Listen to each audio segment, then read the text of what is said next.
All right, we're choosing a pond pump. The first thing we're going to try to figure out is based off the size of our pond, how big of a pump we need.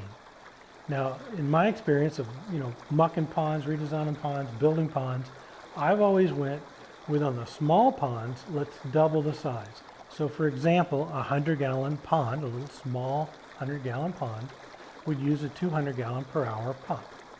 Now that rule of thumb is going to work for us up to around, let's say 600 gallons. So a 600-gallon pond, I'm going to be real happy with a 1,200-gallon per hour pump. Now, from there going forward, it's almost a 1-to-1. So, a 1,000-gallon pond, say a 1,000-gallon per hour pump, 1,200-gallon pond, 1,200-gallon per hour pump. And as we get bigger, now the rule changes. I've had good success with, say, a 2,400-gallon pond, still using that 1,200-gallon per hour pump. So on the small ones, we double it. On the bigger ponds, we go about half size. Now, as you go bigger, say a 4,800-gallon pond, you're probably going to need a 2,400-gallon per hour pump. Now, you can do that one of two ways. You could buy a 2,400-gallon pump. Those are expensive. As you get bigger, the pumps get more expensive. You might find that you're happier with two 1,200-gallon per hour pumps instead of one 2,400-gallon per hour pump. Now, that works for a couple ways. It's about the same cost, and during the winter, you might unplug one of them and save money during the winter when you don't need all that flow. Or during the summer, say one of your pumps dies, you still have some water flow and your fish don't die. So that's kind of the rule of thumb, doubling for the smaller ponds and going up half size for the bigger ones. But more importantly to a lot of people is their waterfall. So you're not buying for the gallon size of your pond. If you have a really big waterfall and you have a very small, trickle of water over it, you're not going to be real happy. Now there's a couple ways to solve that. One is to get a bigger pump. Two is maybe not to go with quite as big a waterfall. A lot of people think they need Niagara Falls in their backyard, and that's just overkill. The closer that pond is to your home, you can get away with a smaller size pond and a smaller waterfall for the same sound and same feel. Now, if you're building the pond way back in the corner of your yard, in the back corner of your yard, first of all, I wouldn't do that. Most people that do that aren't very happy because it just kind of disappears back there, and you need something really big then to have the same effect. So, let's keep in mind that the water flow through your falls is going to determine a lot as to how big a pump you're going to need.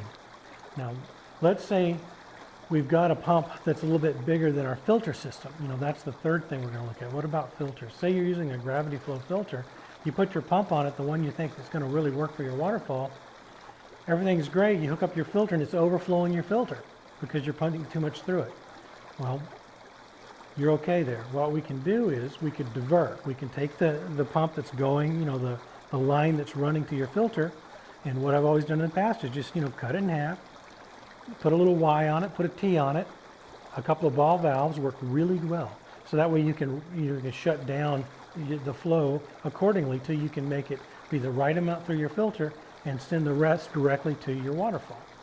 Now, typically, if you're running a gravity filter at the back of your falls, it's going to be up high right behind your waterfall.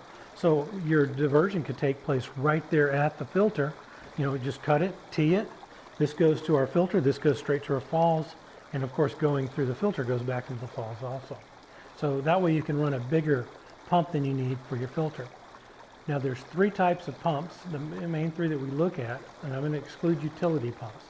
Utility pumps are usually cheap pumps. They're submersible. They cost quite a bit to run per hour, and they have a tendency to die on you if you're using them 24 hours a day, 365 days a year. They work great though for pumping out your pond if you need to clean it or repair it. Now the three that I use for continuous duty would be a mag drive pump, an external pump, or a submersible pump. Now, most people use submersible pumps. They're less expensive to get started with. They cost a little bit more to run.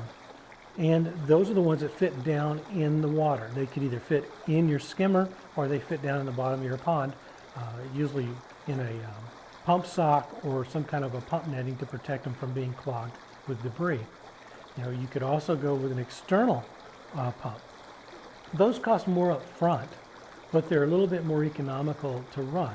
Those are the kind of pumps you would see on very large waterfalls, especially if you have a very high head height. Let's say you're pumping through a real high falls, or you're in a sloped yard and you're going to pump from your pond at the lower point of the yard way up and have it come all the way down. Well, that head height is going to require such a large submersible that I think you'd be happier going with an external pump. The third type of pump is the mag drive pump.